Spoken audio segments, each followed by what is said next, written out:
هاتي بيضايه وشويه دقيق وكمان حته جبنه يا ستي عشان ما تزعليش، وتعالي نعمل الفطاير الرهيبه اللي قدامك دي. ايه الجمال ده، ايه الحلاوه دي، قد ايه طريه وقد ايه هشه، وبجد بجد تحفه. وبشويه دقيق صغيرين، بنص كيلو دقيق هنعمل اشكال والوان من العجينه اللي قدامنا دي. شايفين اشكالهم؟ الولاد هيخطفوهم من ايديكي، وفيهم كل العناصر الغذائيه اللي تخطر على بالك. تعالوا بس كده نسمي بالله ونصلي على الرسول ونخش في المقادير على طول. اول حاجه عندي هنا بيضايه، حطيت عليها باكو من الفانيليا، كيس من الفانيليا، وكمان معلقه من الخل. ضربتهم كويس ونزلت عليهم بربع كوبايه من الزيت، ومعلقه كبيره من الخميره الفوريه، يعني ما يعادل كيس من الخميره. وبعد كده هنزل هنا بمعلقتين ونص كبار من السكر، يعني ما يعادل ربع كوبايه من السكر. تمام، عشان احنا عايزين كده الفطاير بتاعتنا يبقى طعمها حلو. ونزلت كمان بكوبايه من الحليب و50 جرام من الجبنه، يعني ما يعادل معلقتين كبار كده من الجبنه. زي ما قلت 50 جرام. هندوبهم كويس جدا في المواد السائله اللي احنا حطيناها. تمام كده. وزي ما قلت حطينا في الاول كوبايه من الحليب اللي هي 200 جرام. طبعا لسه هنكمل تاني وهنلم العجينه، هتشوف هتاخد مننا سوائل قد ايه. بعد كده نزلت بنص كيلو من الدقيق منخول كويس، وعليه ربع معلقه صغيره من الملح، وهنلم بقى العجينه بتاعتنا بالشكل ده. عايزه اقول لكم ان العجينه بجد ريحتها كانت خطيره، ريحه الجبنه مع البيض مع بجد اللبن، حاجه كده بجد خطيره. ولسه كمان هنضيف لها حاجه دلوقتي، احنا عاوزين ناكل ولادنا وجبه غذائيه كامله. تمام كده.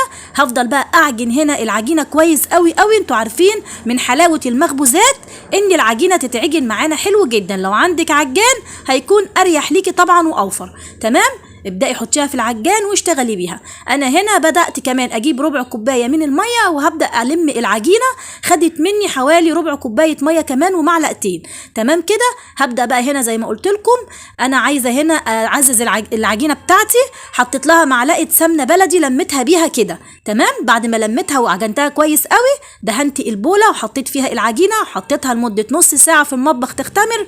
وبعد كده هجيبها بقى اشكلها على شكل رول زي ما انتوا شايفين كده، وهبدأ اقطع بقى ايه الكرات بتاعتي بالشكل ده. هنعمل مع بعض حوالي اكتر من 14 فطيرة بنص كيلو دقيق، وما شاء الله الحجم بتاعها كان حجم كبير جدا وجميلة. شوفي انت بس علشان خاطر بتشتري القطعة الواحدة من اي فرن وانت ماشية للاولاد او اي مخبز، بتشتري القطعة بكام، وكمان ما بتبقاش نظيفة ولا بالجمال ولا بالحلاوة اللي انت عاملاه دوت. تمام. هما بيعملوا شوية دقيق ومية واضرب واقلب. يلا بينا كده نشوف هنكمل نعمل ايه.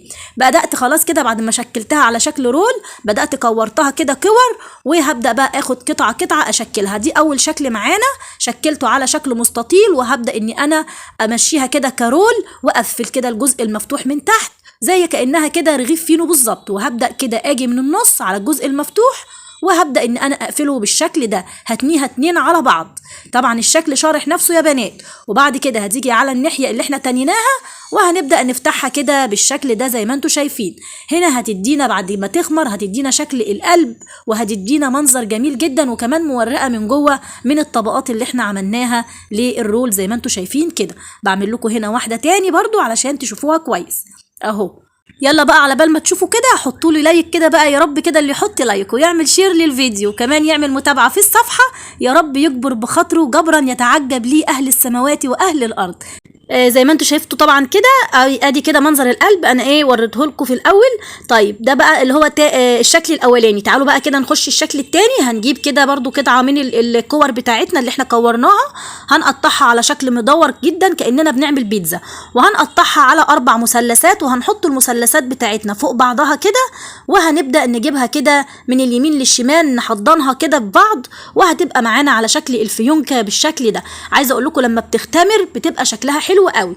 تعالوا بقى نعمل الشكل كمان اللي هو المدور اللي انتوا شايفينه في الصاج قدامكم ده شكل جميل جدا، بس انا مش عارفه اسمه ايه، حلزوني ده ولا اسمه ايه. المهم انا جبت كده العجينه برضو فردتها على شكل مدور، وبدات زي ما بصوا بقول لكم هنا عامله زي السوسته جميله جدا، وبدات اني انا افردها، ومن النص بقيت اشرحها كده شرايح بالسكينه، بس مش للاخر، يعني بتسيبي حوالي 2 سم من فوق و2 سم من تحت من العجينه ما تجيش ناحيتها. وبعد كده بترولي العجينه، وزي ما الشكل يا بنات شارح نفسه بصوا انتوا ما شاء الله عليكم بتفهموها وهي طايره. حطوا لايك بقى للفيديو واعملوا شير، وما تنسيش تعملي متابعه في الصفحه عشان تشرفيني وتنوريني. هبدا هنا بعد ما خلاص خلصت تشكيل العجينه بالشكل ده، هتبداي بقى تجيبي هنا تغطيها وتسيبيها تخمر خالص لما يتضاعف حجمها زي ما انتوا شفتوا كده.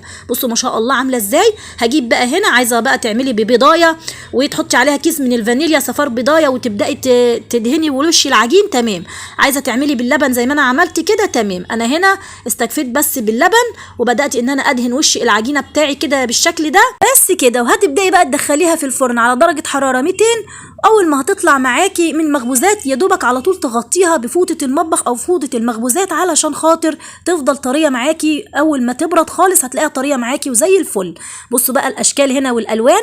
عايزه اقول لكم بقى عدوا بقى جميع بقى المواد الغذائيه اللي فيها بقى، ايش بقى جبنه وبيض ولبن وسمنه، ويعني بتدي لابنك او لبنتك قطعه فيها جميع العناصر الغذائيه. انسي بقى السندوتشات من هنا ورايح. ما تنسيش تعملي شير للفيديو، ومع الف سلامه.